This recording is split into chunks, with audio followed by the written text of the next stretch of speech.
welcome to the Tim Vaxelbaum Show. This is episode 54 of the program. It's good to be here. This will not be a funny episode, so I'm going to put the sunglasses in my little... Hello, my name is Tim Weichselbaum. I am also known as Timmy Gusto in the comedy entertainment scene, the place where people go to become... I'm Timmy Gusto. Timmy Gusto. Hey, hey. It's pronounced gusto because it's an English word. It just means to do something with a lot of enthusiasm. That's what the word gusto means. It originates from the Italian language. And in that language, it means taste. I think that also kind of works for me because I have good taste. That's what being an artist is. It's having just, that's all it is. It's just having good taste that's so good that you come up with new stuff. Like you could just have taste where you just go, oh, that's cool.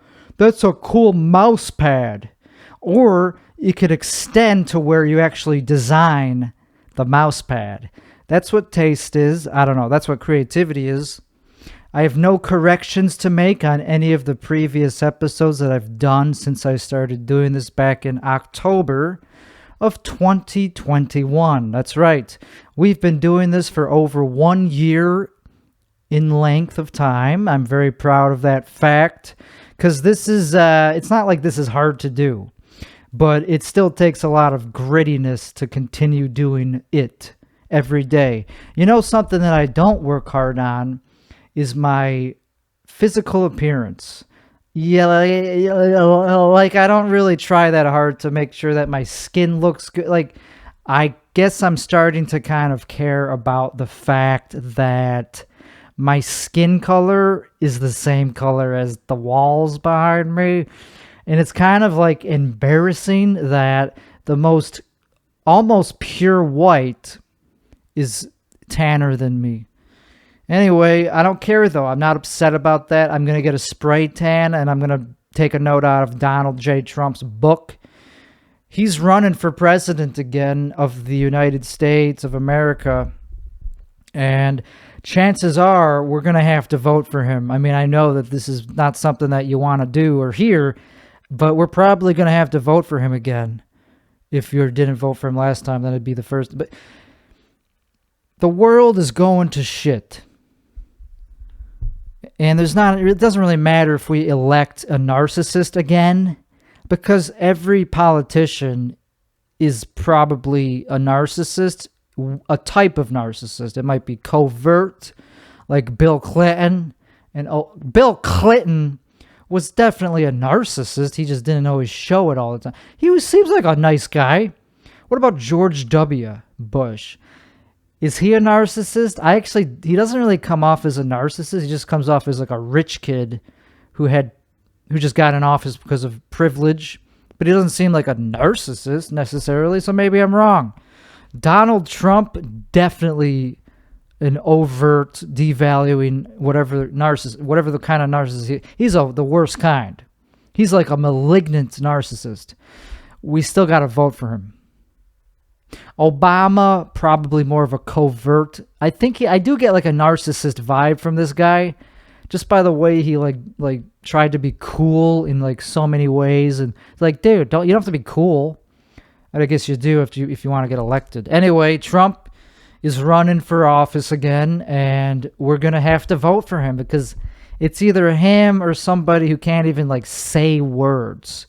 And I don't know. I don't really know that much about politics. I just know that sometimes you got to do what you got to do. And this will not be a funny episode because I've been having a bad couple of days. It was Thanksgiving yesterday, and I'm recording this the night after at 9 p.m., and I had a pretty memorable Thanksgiving. You know, it was not all bad, but it was pretty bad. We'll talk about that at the end of the episode because that's pretty much the main topic that I have for y'all. There's not much that happened that's really funny. Like, I'm not trying to be funny right now. I have other platforms that I could be funny on. Like, when I'm Timmy Gusto, I'm either trying to be funny or entertaining in some way. I'm trying to like get people to either laugh, cry, or dance along.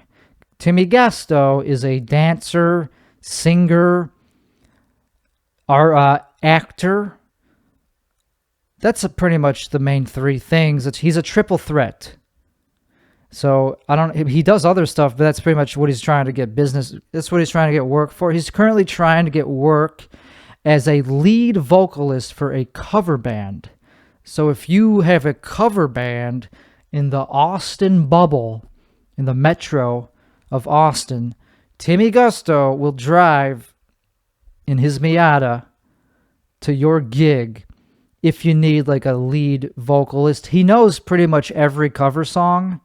Every song that's worthy of being covered, he knows. He's done it at least 20 times. And so he's a magically talented, he's like immensely good at being a front man. He doesn't just hit the notes. He doesn't care about like if he's in tune or not. He tries to stay in tune, but it's more about the vibe of what he's doing. It's more about the timbre of his voice and the enthusiasm, the gusto that he brings to the stage, and the movements. He's very comfortable around a microphone, and since he's new in the game, he's not trying to get rich. So he'll do it for like, I don't know, $50 or pretty much whatever you could pay him, he'll do it for, because he's looking for that kind of attention in the music industry. He's not trying to like record his own originals quite yet. He's not really ready for that yet, but he's definitely almost ready for that. He's good at cover songs. And I did a session a couple days ago, the day before, Wednesday.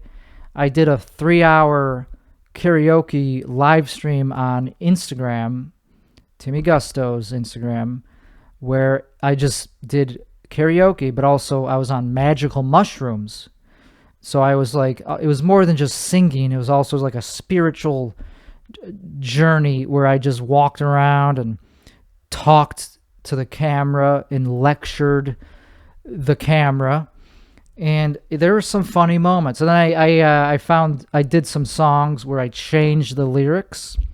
So I listened back. I watched the entire thing back immediately after stopping the performance. I went straight to the editing process and wrote down every little timestamp that I thought was worthy of being turned into a clip. And I came up with like so many clippable moments just from that 3.5 hours, like at least 50, I think, clippable moments. So that's going to really help Timmy get thousands and thousands of views on YouTube, Instagram, and maybe TikTok, but TikTok is not favorable to what I do at all. TikTok is not a fan of what I'm doing, but I'm still going to probably upload it to there because it's free of charge. It's very interesting how no matter what, like, whatever, I'm not bitter about TikTok, but it just seems like what works on there is not what I'm doing at all. But whatever, we're going to keep tweaking this podcast until it's pretty good. Like, I'm trying to produce high quality content, not just production wise, but in terms of the content itself being good to watch. Like, it has to have a if you're uploading like a reel to YouTube or Telegram or Instagram, you want to make it so that it stands up on its own and it has nothing to do with other clips. Like, you want to make it so a random person can just stumble upon it and it's entertaining all the way through. There's many tricks people do to manipulate the viewer into watching a TikTok reel or whatever, the Instagram, same thing. So I had my most successful Instagram reel to date. And it's weird how some stuff only works on one platform and then completely bombs on another, even though it's the exact same content. That part is strange and like it feels unfair. Like if something works on Instagram or YouTube, shouldn't it work on everything? If it's good, shouldn't the algorithm show it to people if it's enjoyable content? Well, I don't know, but I can't really worry about that too much because I do have to worry about that actually. The algorithms are the ones in charge of me becoming famous. So I do have to like suck the algorithm's dick a little bit, but I'm trying not to do that in a way that feels not authentic. I want it to be the type of comedy that I like, that I want to do. I want to become noteworthy or relevant, or I want to accumulate audience for what I actually want to accumulate audience for the type of comedy that I like, which is dark, edgy. Some would call it offensive. Some would call it problematic or controversial. I like the word controversial because who cares? That's not like a bad thing to be controversial. It's interesting. That's what people kind of like to talk about. It's fun to talk about that type of shit. And it's not illegal to be controversial, so I'm going to keep doing that. Like, I don't choose to be controversial, but I know when I'm being controversial. So, and it's a choice, but it's also a choice that I'm going to stick with because it's worth it. The people that are liking the content, I think they like it a lot. I think the ones who do like it a lot, and then everyone else, who cares what they think? I'm not chasing after them.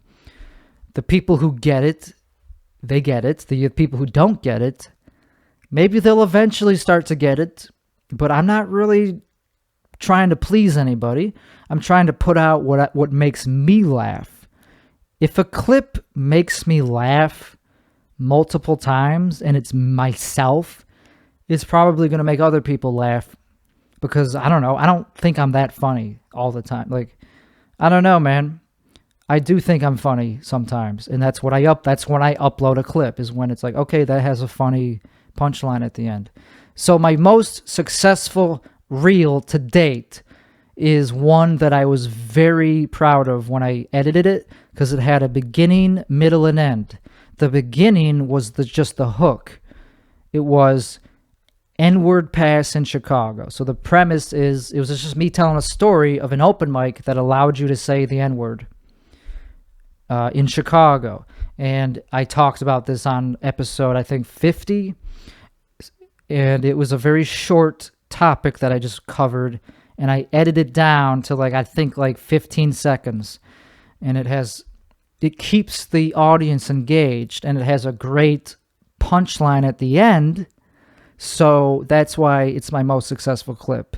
It got okay, for me, this was an accomplishment. It got about 13,000 views on Instagram and I don't know, 4,000 on YouTube, but it got a lot of likes compared to the like to view ratio was the standard that you need to maintain in order to be a high quality content creator.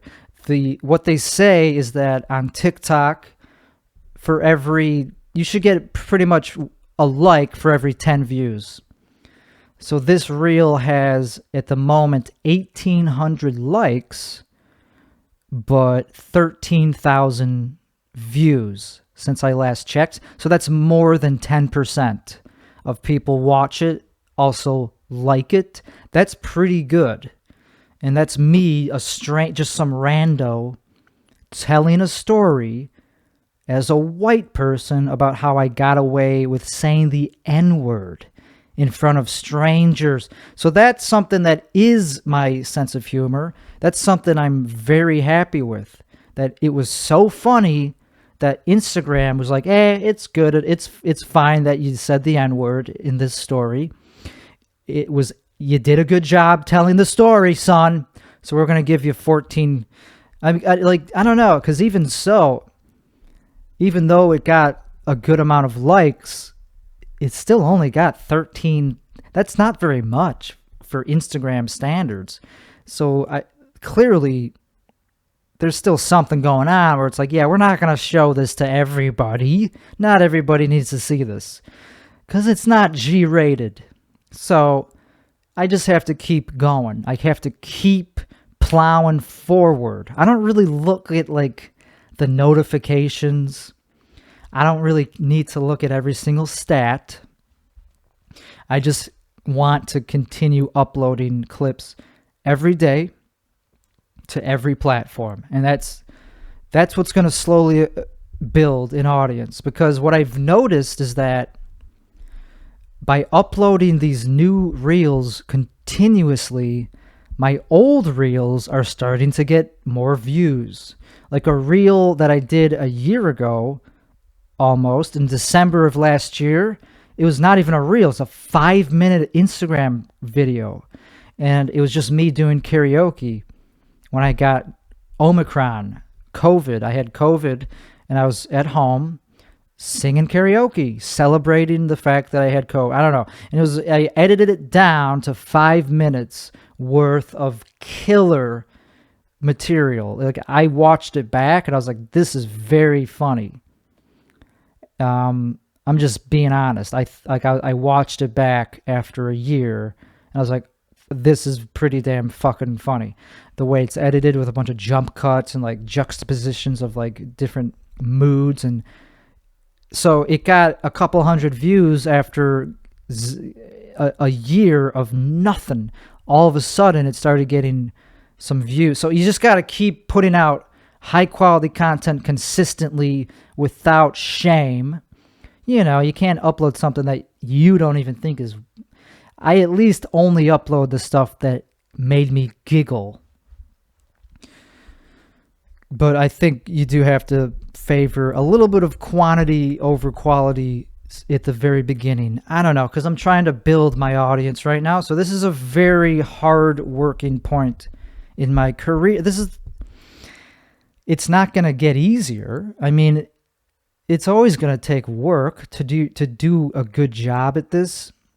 At this career, like at any career, you got to work hard. Just because you have an audience doesn't mean you could just turn into Howard Stern overnight and expect people to continue to support you and be your fan. To stay relevant, you have to keep working. But I am a tough worker. I'm a very hard worker.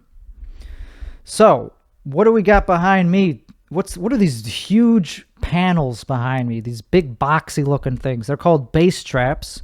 I just got them. It took a long time. They had to make them. GAK Acoustics is the company.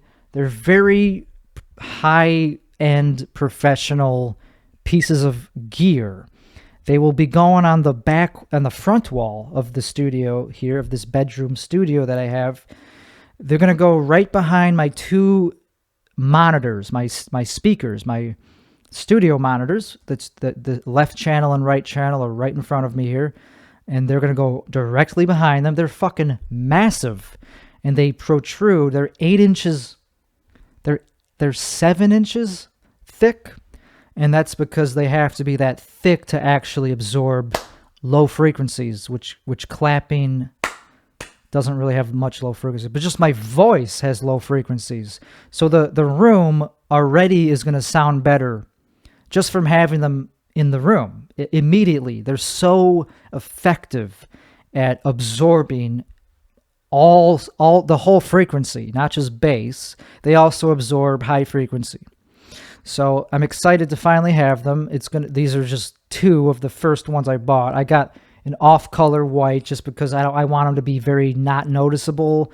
I don't really want to have like a strong clashing color of the studio. It's going to be very muted and like subtle, but functional. This is a multi-purpose studio, so a lot is going to be done here. Music production, video production, editing of music and video, and production. Like just music reproduction, listening back to music. You need a good acoustic setting, or else it's not pleasant to listen back to the music. Okay, I think that was a very boring topic, so let's move on. I asked for an apology from an urgent care center that I went to when I had Omicron. Speaking of that, when I got COVID last year, I knew it was Omicron because that was the strain going around at the time, and I had it, the symptoms made it clear that it was Omicron. And I went to this place to get an antibody infusion because I was not informed that at the time the infusions were no longer effective for Omicron. They were only effective for like Delta and the old variants, so it was a waste of time. And I sent a complaint to the urgent care center's website because they treated me like an anti-vaxxer, like they were annoyed that I was there, even though it was at 11 p.m. and nobody else was there. I wasn't like, taking up hospital beds. I was just there to get something that I thought was a good idea, to just make it so that it wouldn't become more severe. Because I had COVID before that. I had COVID in 2021 and February of that year, and it was not a fun experience. Like I was pretty symptomatic. No pneumonia, no fluid in the lungs or anything, nothing like that. I don't even think I had a cough. But it was, I don't know, I guess I'm a pussy or something, but it was bad. I didn't enjoy it. I felt like it caused me to have like a little bit of long COVID, if you believe in that. Sorry, COVID deniers, but like it is real. Like long COVID is real, and also a lot of people died from COVID. There's some controversy there, though. Did they die from COVID, or did they die from the hospital putting a ventilator down their throat? We don't know. That's where there's a lot of controversy. Some people will die on this hill. Some people are very, very convinced that COVID isn't what killed them. It's the hospital protocol that killed them. I don't know. I can't prove that. I don't know what the fuck I'm talking about. I just think it's worth looking into. I survived. But anyway, I went to this urgent care center, and they treated me like I was like an anti-vaxxer, even though I'm not. I am totally pro-immunization. If you want to take a vaccine or give your kids vaccines, I'm all for that. I was just not for me taking this new type of vaccine, which has never been rolled out before. I mean, I was very hesitant to take a vaccine for a virus that I already recovered from. It seemed kind of redundant, and it turns out my intuition was correct. Of course, I didn't need to take the vaccine. All these so-called anti-vaxxers that were hesitant to take it, they were correct. They were right. So maybe it's not good to like throw people into a box and call them bad people and use labels on them that are supposedly stigmatized. Like the word anti-vaxxer is a negative word. Nobody is proud to be called an anti-vaxxer, but they were right. So maybe we shouldn't like judge people so quickly. Like maybe don't be prejudiced towards somebody just because they have a unpopular view. And that was me. I had an unpopular view, which turned out to be a fine view to have, a harmless view. I didn't hurt anybody by not getting vaxxed. I stayed inside for most of 2021. And the times I did go out, everybody already had COVID that was around, so they didn't care. They were like, nobody gives a crap. And also the people who did get vaccinated also got Omicron. So it wouldn't have made a difference. So I didn't appreciate the way that I was treated at this urgent care center. They were very like condescending. They were like, "Can I ask why you didn't get vaccinated?" I was like, "I just didn't think I needed it." They're like, "Oh, well, there's a lot of misinformation on." Like they tried to guilt me into feeling like that I should have gotten it. And I was like, "Yeah, I guess I should have gotten it. Whatever. Too late now. It's not. I'm here for the antibodies." And so I just said that. I was like, "Yeah, I guess I should have gotten it." But like, obviously, I was just being cordial. I was trying to get them to stop being condescending and prejudiced. But that didn't really help. They were still rude. And the nurse gave me this pamphlet, gave me this paperwork on Remdesivir or whatever it's called, the treatment, the antibody treatment that I was in to get. And I skimmed through it. I read the main bullet points. I didn't read like it, I just skimmed through it because I already knew what it was, I guess. I don't know. It was recommended by many people that have gotten it. Like, so I was like, okay, I'm fine. I don't have to read every single. And she was like, why didn't you read it? Like, she was like, so I got the antibodies infusion. It took like less than an hour to get it. It was just this IV. So I was lying there just having this stuff pumped into me, and I looked up on my phone. I just Googled antibody infusion and Omicron, and I very quickly found out that it's not effective for Omicron. And so I was a little bit annoyed that they didn't tell me that, because I think they knew this. I told them when they came back, I was like, so can I ask why you didn't tell me it was ineffective for Omicron? And they're like, oh, we know. Well, why didn't you read the paperwork? I was like, I did. It didn't say anything in there about that. I was like, oh, well, you're right. Like, they're just trying to shame me for not reading something, even though I did read it. By that point, I did read it, and it didn't say nothing about that. So they were just trying to condescend to me, to make me feel dumb. And so that's part of why I complained. That's why I'm talking about it, because otherwise it wouldn't be that interesting if they were not. If it was a pleasant experience, I wouldn't be talking about it a year later on a podcast. But so I was like, yeah, it doesn't say anything about that in the paperwork that you gave me. So why didn't you tell me? I'm just asking, why didn't you tell me that? I wouldn't have had to get that. I would just gone home and saved a lot of money, because they did charge me like $6,000 for this, which they didn't even say they were going to charge, because if you don't have insurance, they still give it to some people. So they didn't even say that they would charge me, which was icing on the cake, which was not exactly a pleasant thing to find out afterwards. But I didn't even need to get the damn thing in the first place, it turns out. And they just withheld that information, that it wasn't effective against Omicron. And the doctor said it was because it could have been a different variant. It's like, okay, it still would have been nice to know, though, because I was pretty sure it was Omicron. I was right. It was Omicron, of course. I already had the Alpha variant, and I was exposed to the Delta variant. So it was Omicron. I mean, that was pretty obvious just by logic, and you don't have to have a medical degree to deduce that. So I was kind of annoyed. And then he got defensive. He was like, you can't blame us for this. I was like, I'm not. I'm just asking a question, because this would have been very valuable information to know. I'm not like mad at you. I mean, I'm perturbed. I'm a little bit annoyed, but I'm not like going after you. I'm just asking a question that's very pertinent to the situation. And he got very defensive. And so I guess doctors are very like they're human. Obviously, they're human. But I'm smart enough to be a doctor. I'm Jewish. I have the DNA of I could be a doctor if I wanted to.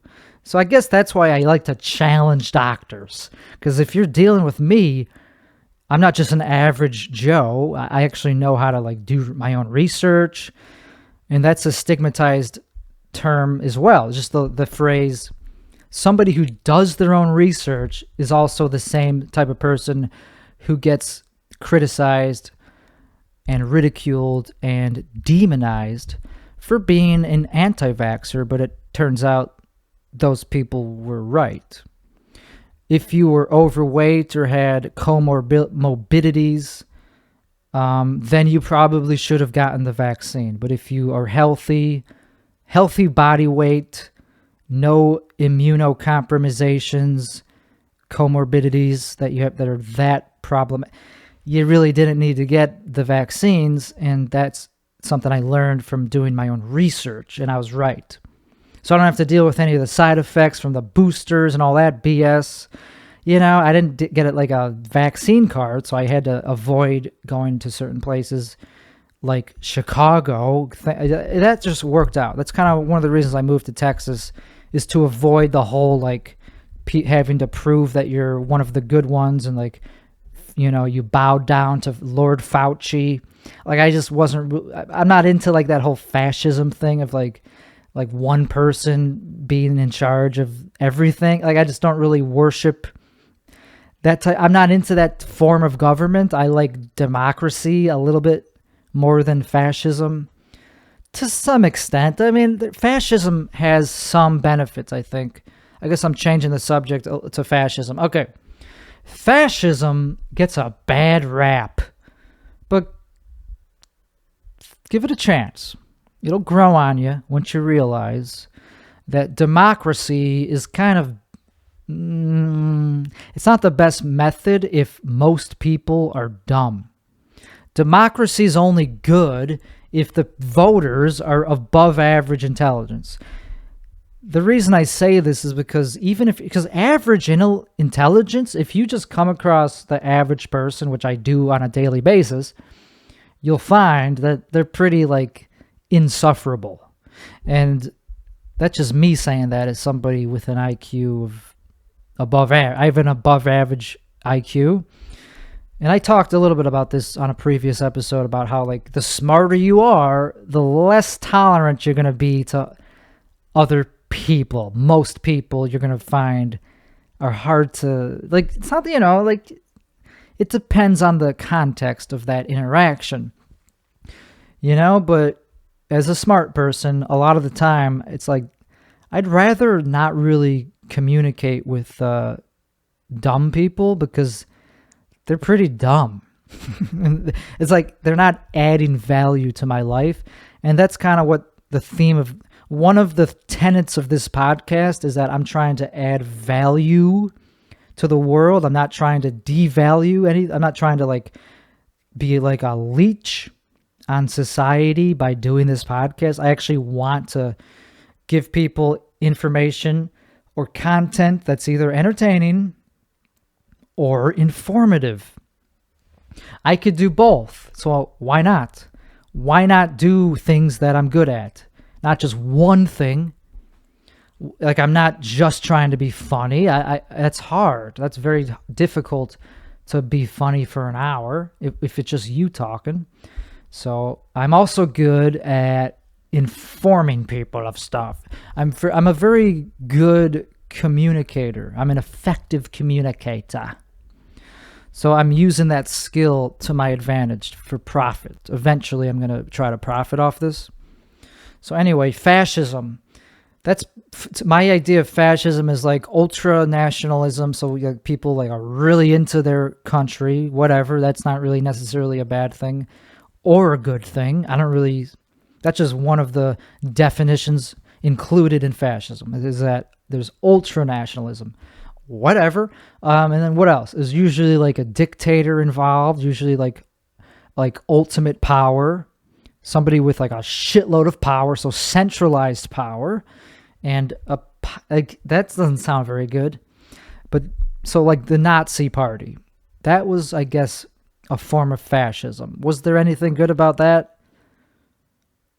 Or the other one in Italy, I forget what that was called, but the axis of evil. I don't know.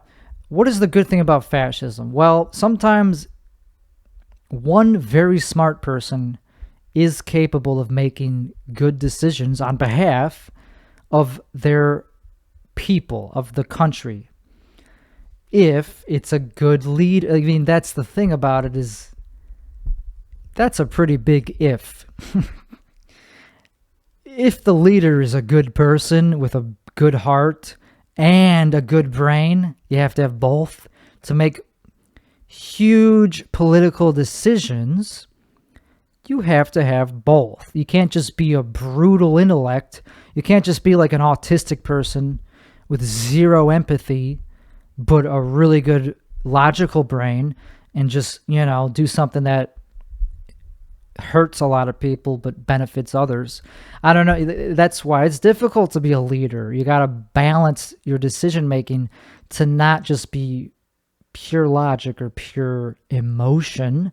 Emotion plays a role in making decisions, of course, but let's be honest, I think the logic part is way more important in any decision, political or even if you're running a company, then maybe it's more subjective. You have to know about branding and public relations, because you could be a brutal politician who is making the right decisions, but they're not popular decisions. They might be based on research and actual credible science, but that doesn't mean they're going to be popular decisions. Like if you start to sanction companies to not produce CO2, that would be a popular decision among the general public, but not for those companies. Those companies will have lobbyists that will do their fucking best to go against that decision. So it's tough, but the reason there is some validity to having just one person in charge of these decisions is because if you're ultra nationalistic, that means the people of that country, if they like being there, if they're pro that country that they live in, they will have certain values that transcend that go up to the leader as well. The leader will have the same mission as the common folk. So that could be a good thing, actually. It's like the company having employees that have the same values as the boss. That would be a good thing, I hope. You want to be kind to your employees, and you want to have good values that they also agree with.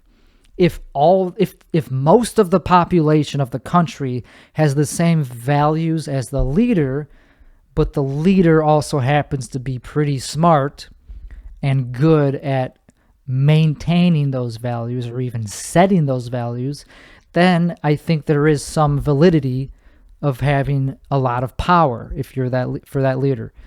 Because democracy, it gets people like Joe Biden elected. It gets people like Trump elected. I mean, you could argue that both of those were pretty bad presidents. I mean, Trump did some good things. I voted for him the second time, but it took me quite a lot of soul searching and quite a lot of like research and like learning. I had to do my own research, a lot of it, before I actually made the decision to vote for Trump, and then the decision to tell people that that's another thing. I could have not told anybody that I was a Trumpy, that I was a Trump-tard or Trumpist, whatever label you want to put on it, Nazi. I don't accept that label. If you call me a Nazi, I will sue you, so be careful there. I'm dead serious about that. I will definitely try to make money off defamation lawsuits if people think it's funny to just call me something I'm not. I don't identify as a white supremacist or a white nationalist or a hate monger or a terrorist or domestic terrorist or anything that would show up on the, what do you call it, the Anti-Defamation League. I'll show up there as something, but I'm also going to probably be very litigious about it when that happens because I'm a Jew. I know when there's a money-making opportunity, especially illegal. Come on. That's what I'm not trying to do that, but I know that it's going to happen. Look at me. Look how white my skin is. My skin is fucking bleak. I have bleak looking skin. Anyway, so that's why I think we should maybe not be so afraid of like alternative modes of assigning power besides democracy, is because the average person, they don't know how to vote. They just vote for whoever commercials they watch tell them to vote for. They just vote for whoever most people around them pressure them into voting for. And how do I know this? What do I know? Well, I'm just going by my own experience mostly, because when I was up in Chicago, which is a very woke, garbage place to live, and I only mean that politically, it has some nice areas. Chicago has a very lovely skyline with great architecture. What architecture? No, I said it right. Architecture. But the politics are like very woke, and so they're not welcoming to people like me. So I don't miss that place. I haven't been there since I moved here a year and a half ago. And I literally had people try to convince me not to vote for Trump just by telling me that it was bad to vote for him. Like, they were like, oh, we don't like they made faces at me. Like they scrunched up their face. And that would work on some people.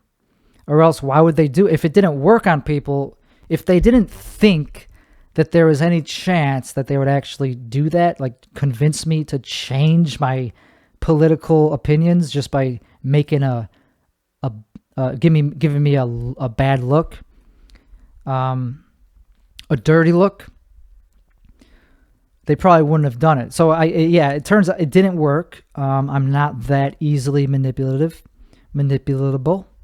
I am manipulative. No, I'm not.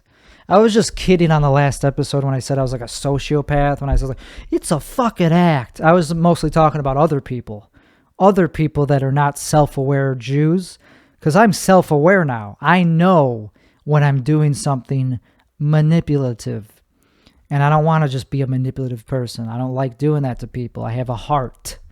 So anyway, other people tried to convince me not to vote for Trump just by making an ugly an ugly face. It's like, that doesn't work. That just makes me not like you. That just makes me think you're like a dick.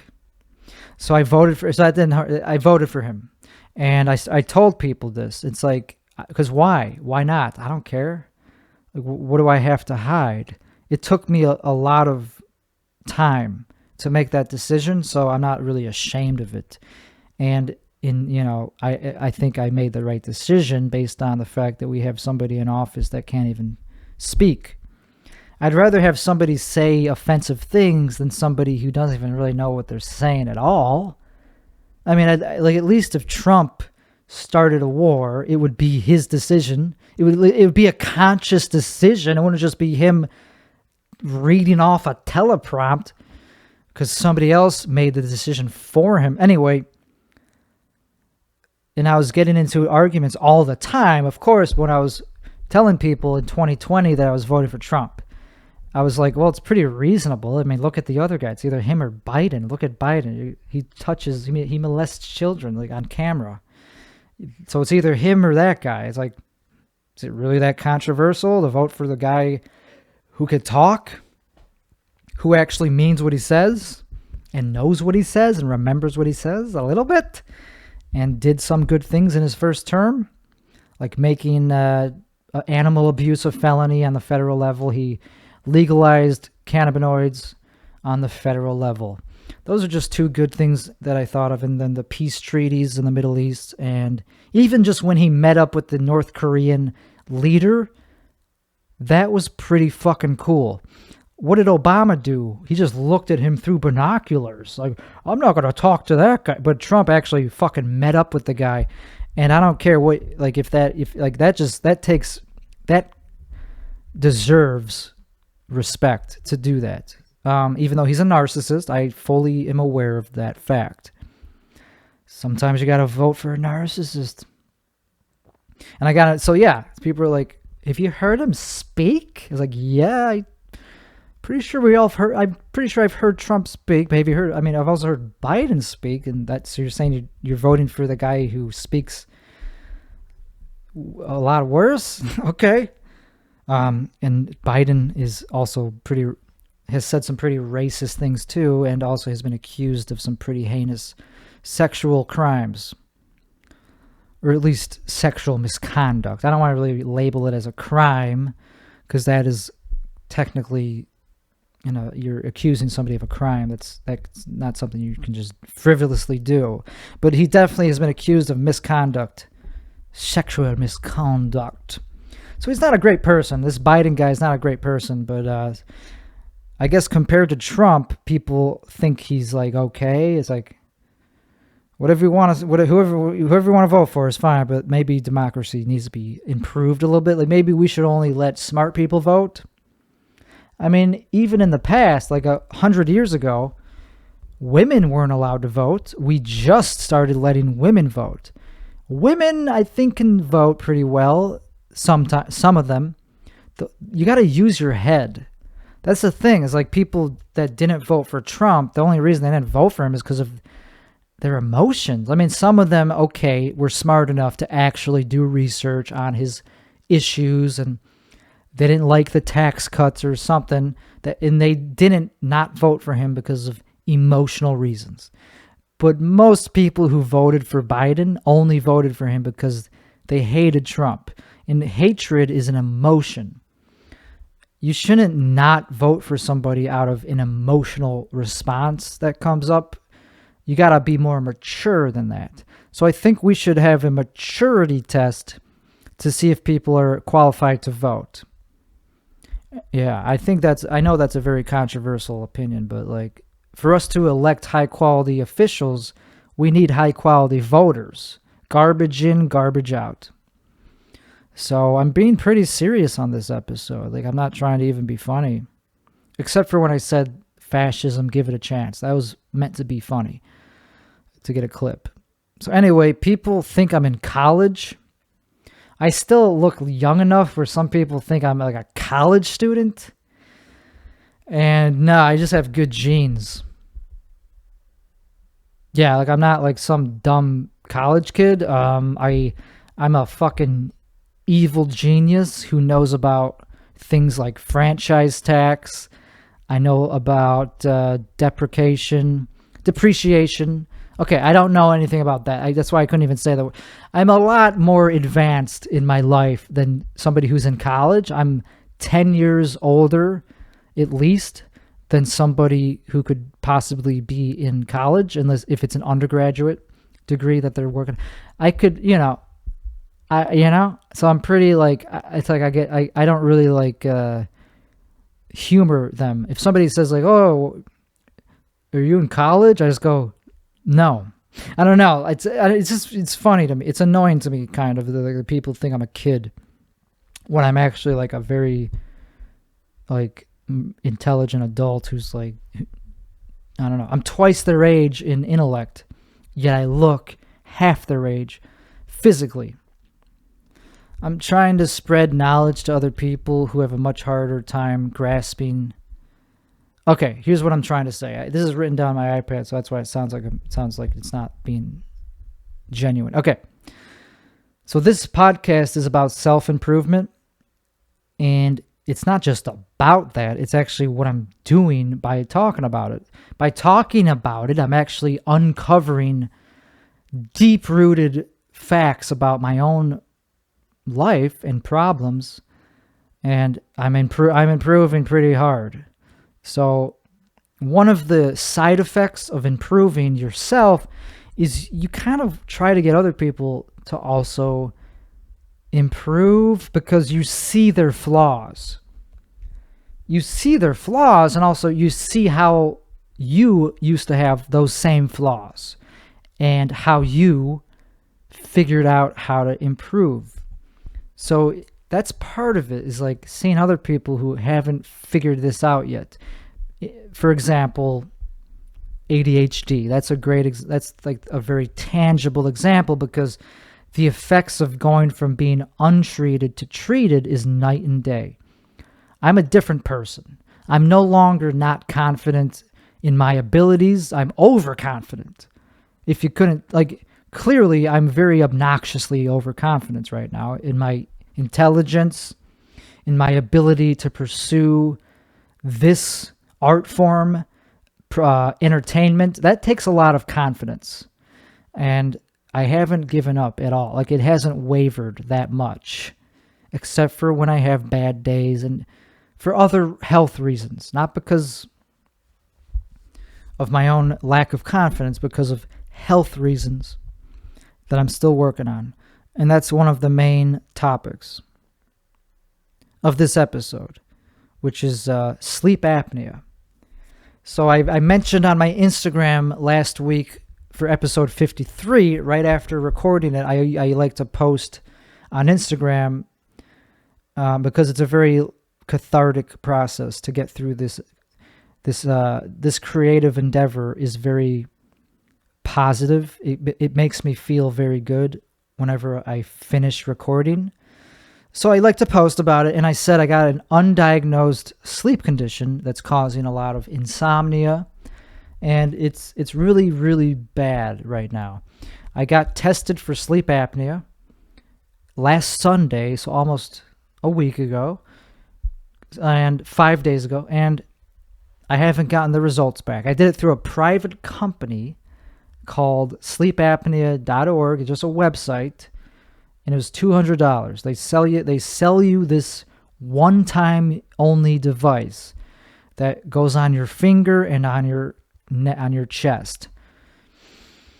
You can only do it once, so I had to make sure that it was at night that I was going to sleep long enough to actually get a good amount of data to get a diagnosis, because I'm about 90% sure that I have sleep apnea, and so I'm very eager to get a positive diagnosis for this condition, because it is greatly affecting the quality of my life. It took me a long time to get ready to do this. I woke up feeling really, really lethargic, fatigued, and low mood, and a headache.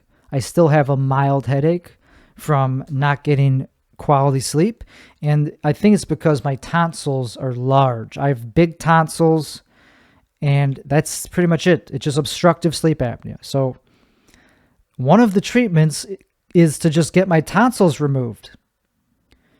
You know, even if I don't get diagnosed, I could just be like, you know what? Fuck it. I'm just going to get my tonsils removed for as an elective surgery.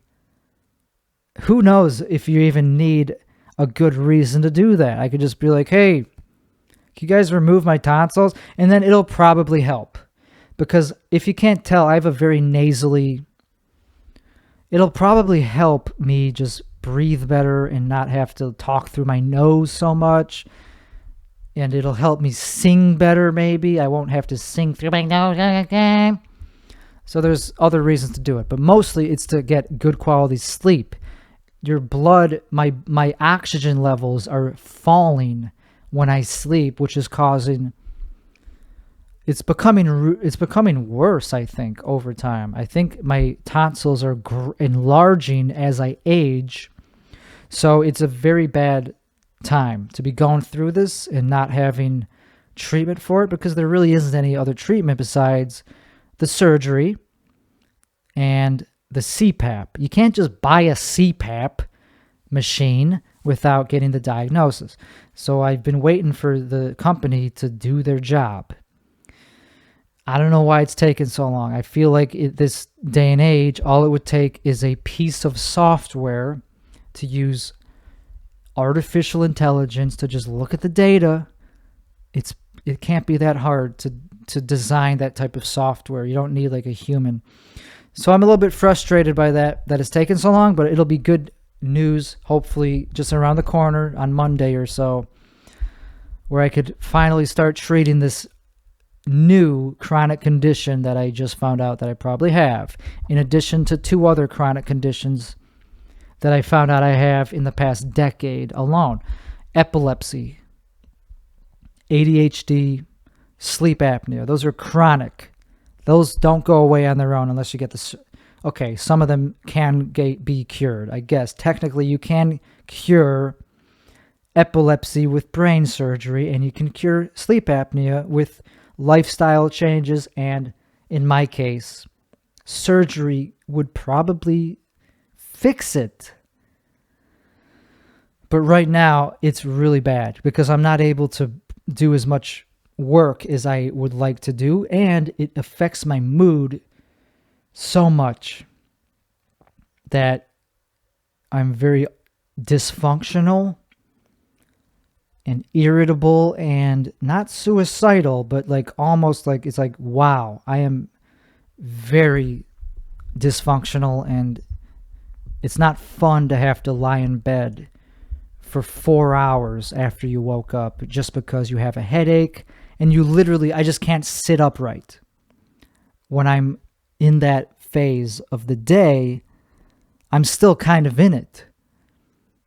So that's why I'm very low energy right now. It's just so bad right now. But okay, so if you have something, the symptoms besides what I talked about, the headache, fatigue, daytime sleepiness, that's a killer. The daytime sleepiness is absolutely destroying my life. It's been destroying my life for over a decade, because I can't go through the whole day without taking a nap. And then if I take a nap, I'm up all night. So I don't have a sleep schedule. I just have... It's chaotic. My sleep is chaotic. There's no schedule. So that'll be quite a change in my life if I get that, if I start fixing that problem, you know? So the other symptoms are when I am sleeping, sometimes I'll just wake up at like 4 a.m. and not be able to get back to sleep. No matter how hard I relax, it's not going to happen. So I have to just get up. I just get up and go about. I try to do something, maybe eat some food, something. Or just lie in bed for hours and hours and read the internet, which is nothing really. There's nothing to read on the internet that's that interesting for 4 hours a day. So it's hellacious. And I have dreams. I have nightmares and recurring dreams. And I heard that that's a symptom because I'm not getting deep sleep. I'm getting REM sleep. But a lot of people don't know this. REM sleep is not the deepest phase of sleep. There's a couple after that are more regenerative. You're not supposed to be having REM sleep all night. So, okay, that's enough on that topic. I'm just trying to talk about it because it's so underdiagnosed. It's one of the most underdiagnosed conditions, and it's hard to get it diagnosed. It's hard to get it diagnosed. Okay, let's talk about another difficult subject. I'm one of those people who likes themselves more than other people, most of them. So I don't have a lot of friends. I don't really think I have any friends right now in this place that I live. So it's pretty tough sometimes to just, I'm not complaining though, because it's my choice. I chose not to have friends that offered to be friends with me because I just don't want to be friends with them. I want to be friends with somebody who's at least as cool as me or cooler. So that makes me pretty lonely because it takes work to meet those people. But now I'm ready to put that work in. Now that I'm treated for ADHD, I actually have the skills required to maintain a real friendship. So I think I'm gonna have a few real friends, or at least one, soon enough. This podcast could only help with that process, because if people like this podcast, that is saying a lot about them. That means they probably like me as a person, because this is a pretty insufferable podcast at times. I'm pretty like self-involved. Like I'm pretty narcissistic. I'm not covert about it either. But I'm also not a devaluing narcissist either. I don't like to talk shit about, I don't like to bring other people down. So I'm not like a clinical narcissist, but I definitely have always had a little bit. So anyway, it was Thanksgiving yesterday. It was a very interesting, it was a special Thanksgiving in a bad way. One of my blood relatives passed away on Thanksgiving, so less than, just a day ago. And I was there. He was in the hospital. It was my uncle, my blood uncle. And it was a long decline. He was declining for a long time. He was always had some health issues his whole life. He had cancer as a child, and it was a very slow process, but I'm not even sure what he died of. He died of multiple problems. His organs started to shut down a couple days ago, but he had heart failure many months before he had to go to the hospital. He was slowly in the process of dying for at least half of a year. But he didn't really know that he was dying. He didn't really act like he was dying. He talked about it as if he was not going to die anytime soon. So it was very sad. I didn't want to, I was very sad that it was the end for him, because he was only 68, and that's really not that old. That's really not that old. And he was a very smart guy. He was very into the stock market, and that's what he did. That was his whole life. That was his passion. That was his life. He was an auditor. I think that was his career. Most of his career was as an accountant who audited large companies' books. I think for an oil company at one point. I don't know that much about his career because I've only talked to him once in my whole life. I've only talked to him, had a full conversation with him once. But I've always known about what he was like. My mom is on my mom's side, so it's my mom's biological brother, and she would always tell me that we had a lot in common. We do have a lot in common. We both lived in Texas. I moved to Texas. He moved to Texas from Chicago. So we both made the right decision to move to Texas. And in the one phone call that I had with him, it was a good conversation. And it was him reaching out to me to talk about finance, to talk about investing, cryptocurrency, Bitcoin, and stocks, mutual funds, because that's what he was passionate about. He was the type of person who only wanted to talk about what he was passionate about. And I happen to also be passionate about finance. So we talked for at least a couple hours. And it was supposed to be the beginning of a friendship that we were going to continue to talk. We were going to continue to talk about the stock market. He said that if there's anything interesting happening in the market, he'll call me up and we'll talk about it. And I took that as a compliment that he considered me qualified to talk to him about his highest passion, that he, because it takes some intelligence to talk about that.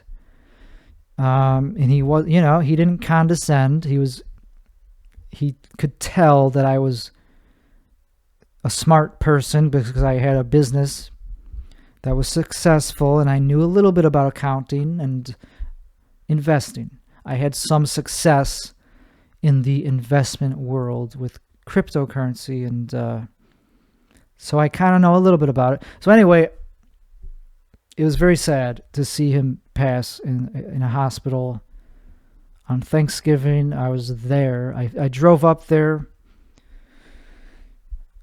at 6 a.m. yesterday. I told, I was planning on it already because my mom and dad flew in from Chicago to Fort Worth to visit him in the hospital in the ICU. At this point, he was not able to speak. He was intubated. He was not doing very well at all, not making any positive progress at all, only going downhill. So they were in town. So I booked a hotel and I told them 2 days ahead of time, yes, I will join you for Thanksgiving in Fort Worth, which is about 2.5 hours without traffic. So the day of, I looked at the forecast and it was going to rain heavily for the most of the day. So I texted my mom and I said, I don't know if I'm going to be able to brave the traffic and the heavy rain. And she was like, totally understand. I would not want you to drive in this type of conditions. But I was like, you know what? I think I can make it. I looked at the traffic. I looked at the radar. The radar looked pretty bad. But the traffic was no problem. There was no cars on the road. So I made an attempt without telling my mom that I was coming. I just made an attempt to start going there. And I was like, okay, I think I'm going to make it. But the rain was very bad at certain points. It was very low visibility at certain points, so I had to be very careful. But I made it there. My mom was very worried when I told her that I was there, when I was coming. But I was already very close, so she didn't have to worry for very much longer. And it worked out perfectly fine, and we went to the hospital, and I'm glad I went. Because I would have just heard about it otherwise. It was the day that I went that he happened to pass away. So it's not like I've had many experiences with my blood relatives dying or being on their deathbed in a way that you could actually anticipate it and plan for it and talk to them. So it's pretty emotional. And I'm just going to end the episode by playing okay, I'm going to do one more thing after this to lighten the mood. But before that, I'm just going to play a little bit of the voicemail that he left back in May of this year, just to show you what he sounded like. It's not that personal of a voicemail, so I don't feel that I'm being disrespectful by playing this, because it was for me, first of all, and there's nothing personal in it except for the fact that it's his voice. So here it is. Hi, Tim. This is your mother's older brother, Joe. We've met once or twice. Anyway, now that we're both in Texas, just thought I'd say hi. And I understand that you're sort of in the process of a little bit of a transition. Me too. I just thought maybe we could put our heads together. Maybe we might have some financial ideas that we might have the opportunity to learn from one another. So that was when he left that voicemail, and I called him a couple minutes after that, and we talked for a few hours. And yeah, I don't know. It was just part of why it was very tough. Because, yeah. He did not look at it as himself dying anytime soon. He was very motivated to continue his career as an investor. I mean, because investing, it actually does elongate your life, because the market never really stops. It sleeps, it takes breaks, the market closes every day, but the market, it's always changing. It's never predictable. So it's just something that it keeps you young. It's just always something to look forward to, is what is the market going to do in a year or 6 months, or is there going to be a recession? So, yeah. So we're going to end the episode in a lighter topic. So I've been putting up reels on YouTube and every platform that I know of. I mean, and so sometimes the videos actually get a couple thousand views. And so this one that I'm going to look at is called Jewish People Are Complex. And it has 4.8 thousand views and 57 likes and 17 comments. And that is the most comments that any video has gotten so far. So we're going to read the comments, but first we're going to play the clip really quick. Here's the clip. They're not just like Jeffrey Epstein. They're complicated. That's the clip. Just a funny little clip about me talking about Jewish people and comparing them all to Jeffrey Epstein and saying they're not all like him. Like, that's the most ridiculous thing you could say.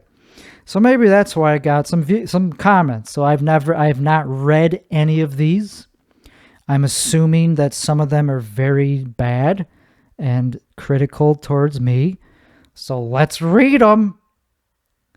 Okay, first comment. I understand that every human is human and we all got issues and all got things happening to us. Okay, that's not bad. Next one. Ha ha. Okay, that one's not bad. All human beings are complicated people. Jewish people do plenty of good, but they also do a lot of bad too. The problem is they never want the bad to be spoken and will leverage all of their power I'm just reading a comment. This is not me saying this. The problem is they never want the bad to be spoken and will leverage all their power collectively to ruin anyone who speaks of the bad they've done. Holy crap. And then that got a reply saying, yeah, because this tax deductible, that's your good right there. Holy shit, that is fucking hilarious. Okay, next one. Oop, you said Jew, get canceled. That's a good one. Next one is bro what? That one is okay, I expected that. They're just like him. That's funny. Get it? Because I'm a Jew? Or they're like me. Get it? Because I'm bad or something? They're complicated. That's a quote. Someone's quoting me. So they're complicated. And then they said, yeah, okay, the Aztecs were pretty complicated too by these standards. I don't really understand that, but I mean, of course, everybody's complicated. I was just making a joke. But Jews in particular, I guess, they're complicated in the sense that they're not just bad, is what I'm saying. I don't know what he meant by the Aztecs. I don't know. They're not just one thing. They're not just in control of every aspect of media. They're also in charge of nearly every financial institution and everything else that dictates your life. They'll always be the victim, though. Just ask them. Holy crap. People are actually like agreeing with me. I thought it was just gonna get deleted. And then the very last comment is, they're not just greedy? Question mark. Holy crap. So that's not 17 comments, but I guess some of them are just hidden because they're too controversial. I don't know. Maybe I could see all of them. None of them are mean. Oh, no, there's a couple more. The same guy commented twice. He said, the full might of the community comes out against Kyrie Irving, but we're silent against Weinstein, Epstein, and Matt Lauer. Okay? People that parade as Jews are imposters. The true Israelites are black Americans. The ones that own everything and run the world are demonic people. Holy crap. That's not me saying that, just to clear things, just to make it clear, super clear. I'm not saying that. Just also super racist. Free the Palestinians, what you call Philistines, okay? A word used to describe Arabs as a subrace of people. They sure are complicated, right? Okay? I'm not sure whose side they're on. I don't think they like Jews. So, okay, I pretty much opened up a can of worms on this. Nobody's really saying anything bad about me. I thought it was just going to be a bunch of people like saying like how you shouldn't say that. No.